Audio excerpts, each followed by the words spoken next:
By the time most of you are seeing this, I'm going to be on my way to New Zealand. That's right, the land of Kiwis, hobbits, apparently, and that's right, the home of LSS and one of the best games the world has ever seen. So let's chat about what's going on in the next week and why it's a major deal from several standpoints to Flesh and Blood. A huge shout out to our channel members for supporting what we do here. If you want to get involved with the channel and the Dice Commando community, please consider joining as a channel member. Remember, these videos are only possible with your support. You can show that support with a like, a subscribe, and by leaving us a comment and sharing your feedback. Community first, and go Commando. Hey there, my Flesh and Blood friends. Welcome back to Dice Commando and Go Again, a fabulous cast, and happy Flesh and Blood Friday. That's right, as I mentioned, there's an excellent chance that, because of the way that time works, I'm actually on my way to New Zealand at the time that you are watching this, and I'm obviously super excited and super honored to be going.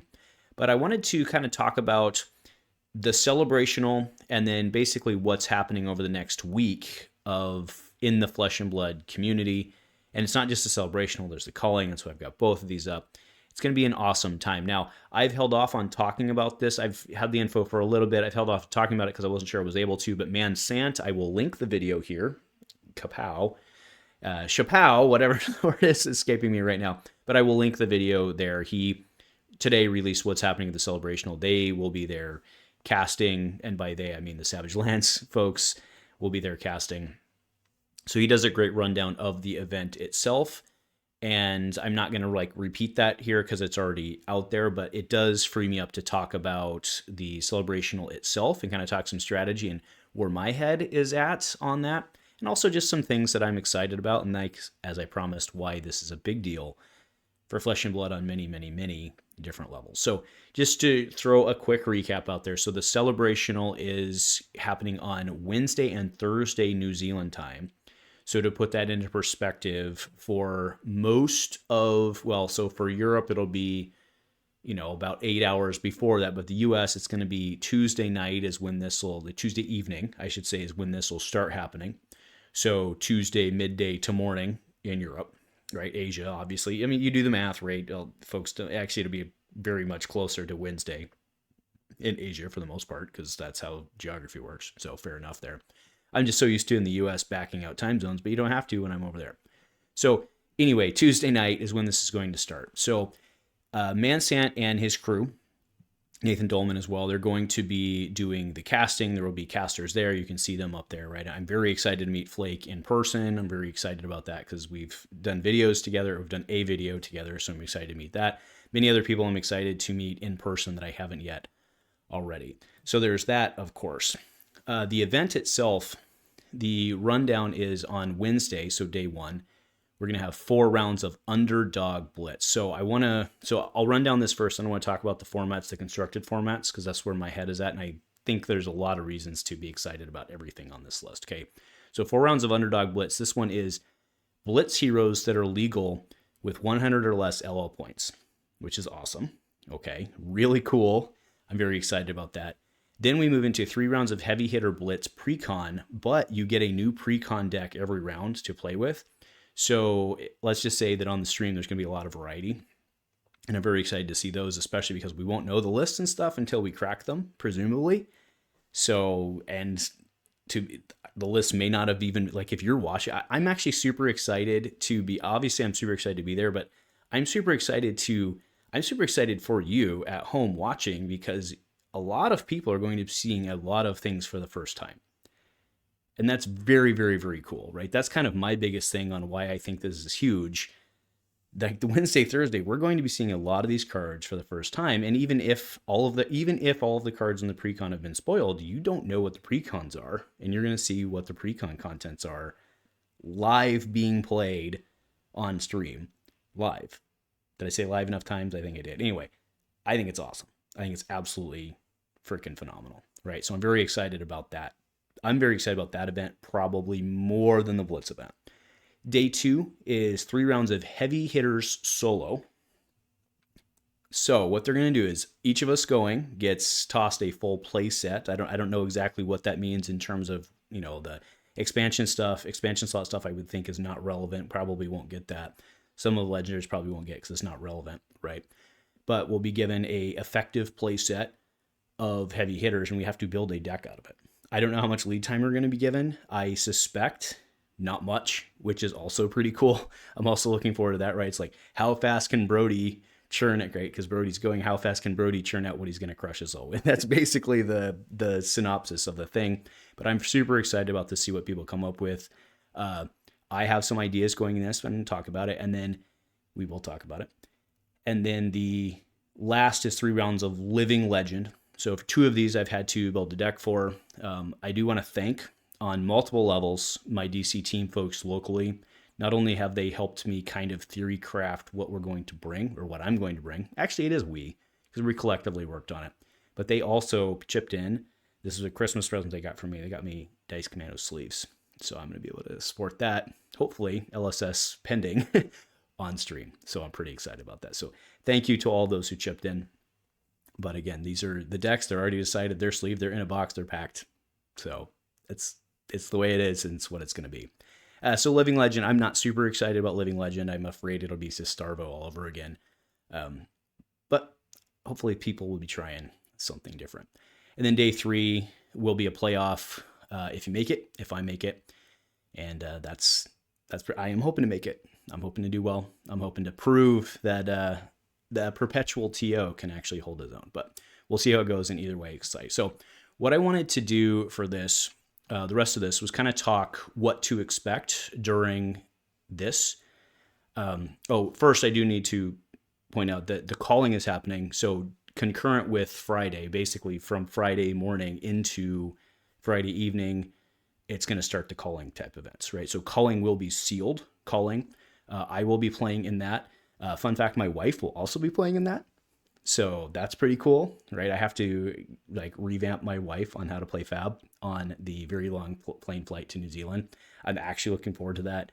It's going to be super cool, right? So if you see a redhead who is super cute and very polite and, asks some questions, be nice to her. Just be nice to her. Give her a fist bump, whatever it may be, right? Much appreciated from me to you. I do appreciate that. But yeah, she's going to be there playing. It'll be super awesome. I'll be there playing. Super awesome. All right, so in the events, so Underdog Blitz, I'm very excited. I'm obviously, you're probably picking up, I'm very excited about this whole thing, but Underdog Blitz, I think, is very creative. So if you look at the list of what's legal for Underdog Glitz, it's basically 5 down, right? So I think it's like 14 down.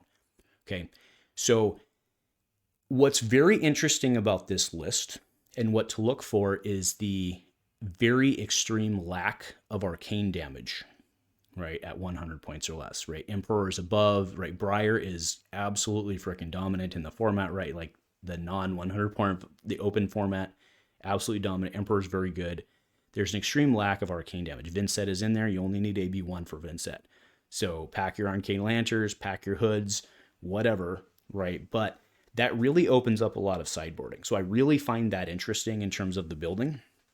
And who else from the terms of packing reds, not needing to pack blues, that might impact. Fi sitting at the top without having Arcane is, actually he is pretty okay with it. But I'm looking at heroes like Prism, because new Prism, I should say, because OG Luminar is still legal. New Prism, some of her real weaknesses are not legal in the format. She's probably looking pretty good. I think Levia looks pretty good. So she's a very legit contender, I think, in this. And, there might be 1 or 2 people there who like to play Brute. So I think that's really cool. And I think if you look at this list and you put yourself in that and you're like, oh man, what do I bring? And not only what do I bring, what do the other people bring and how do, right? I think it's super cool. Like you have a lot of people who know the game very well there. I think it's going to be very interesting to see everybody try and outplay each other on this. I think it's going to be very, very cool. The next part is the Blitz precons. I kind of already spoke to that mostly. There's not a lot of strategy there overall because you're going to get the Blitz deck that you're given.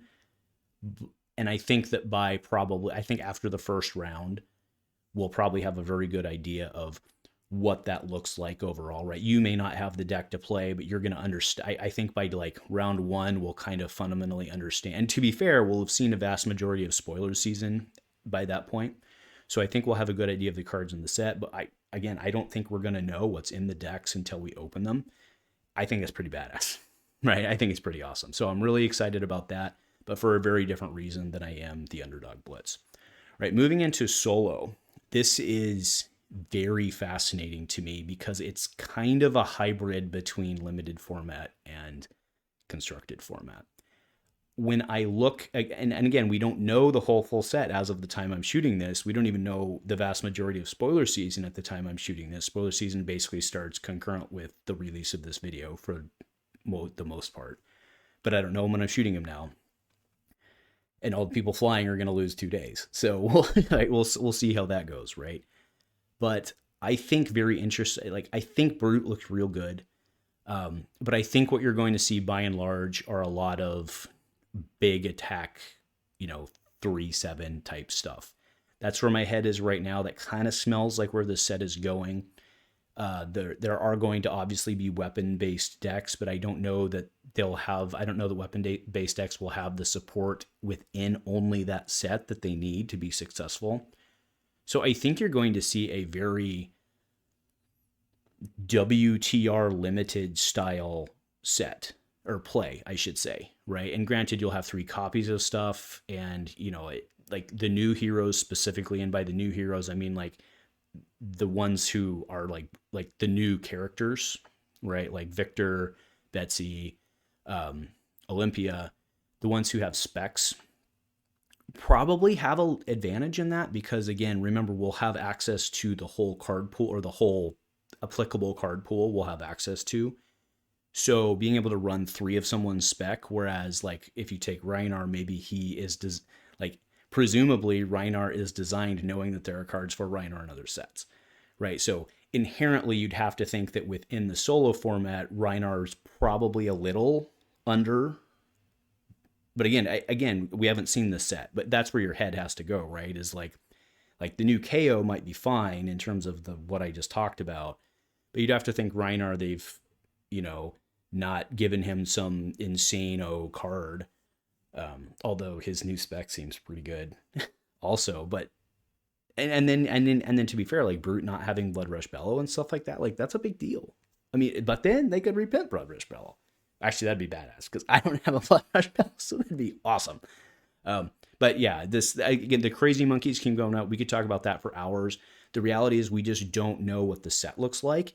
And that's why this is the coolest thing, is because people watching this on stream are going to see cards played.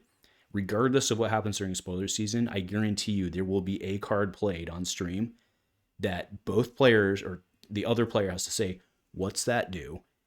And the whole world has never seen before. It's going to happen, right? Because the chance of me memorizing the 250 some odd cards that are in this set and what they all do, and then remembering it in the moment, especially if I'm on camera, are very small, right? So I'm going to be at, what's that do? And the whole world gets to learn together, and that is so hot. Like, this is such a brilliantly thought event to live stream it. Awesome. I'm very, very excited. Again, I'm obviously happy I'm there, but I'm kind of jealous I'm not watching with you all, because having that stuff hit in the moment and having the entire world realize at the same time what this new card does and how it can be used, I love it. Very excited for that. And then the last part, I kind of already spoke to that. It's probably going to be Starbo. I am really hoping that with the pool of individuals they invited, that it's different and we've got some variety. And knowing Ethan and what he does, he will likely bring. He'll obviously want to focus on the top players, but he'll also want to not have 6 rounds or 3 rounds of Starvo. So you're likely going to see variety there, assuming people brought it, right? But again, I'm pretty confident, given the folks whom they've invited, that it's not going to be all Starvo. So we'll see how that goes, but, Living Legend is what it is. And then best 2 out of 3 formats across Underdog. They don't even tell you necessarily what it's going to be, but it's going to be awesome for the playoff. So, and I'll let you know. When I'm there. Challenge leveled, all of the folks. But no, either way, this is going to be super awesome. So that is what to expect for the celebrational, and also kind of where my head is at for the celebrational. And hopefully I didn't be hopefully I wasn't talking too much on this, but I kind of wanted to share my thoughts and what to look for and why I think you should be excited. To close this out, I know we've been going for about 15 minutes at this point, but this is a really big deal for Flesh and Blood. Not only is it their 5th year, but this set, I think, is extremely critical to them. There's been a lot of chatter for a lot of very good reasons about things and that aren't out of their control, that are in their control. And, you know, Evo, right? EVO, Bright Lights, not doing super, or not necessarily doing super great, but not appealing to some portion of people. And then, you know, the EV conversations that we've had on this very channel and stuff like that. I mean, those are very real conversations in the, you know, Flesh and Blood universe right now that need considered and are completely valid. And this set landing, I think, is very important. And I think that the way that the breakdown of the set returning to basics with some new fun on it, right? I mean, Wager, we'll see what it means in Constructed. It may fall flat. It may be really strong. I do think there's probably not a lot of middle ground there. Like, you're either going to see a lot of Wager in Constructed or probably not a lot of it. And you can apply that to that beat chest you're going to see, by the way. That's really good. Really good. But we'll see how it lands in Constructed and fits in. You know, we started to see the decreep heroes, like the heads kind of get, maybe not the head, but the hat's gotten chopped off, right? I had a haircut today. It's kind of apt, right? So we'll see how that lands. But I think this set's going to be very popular.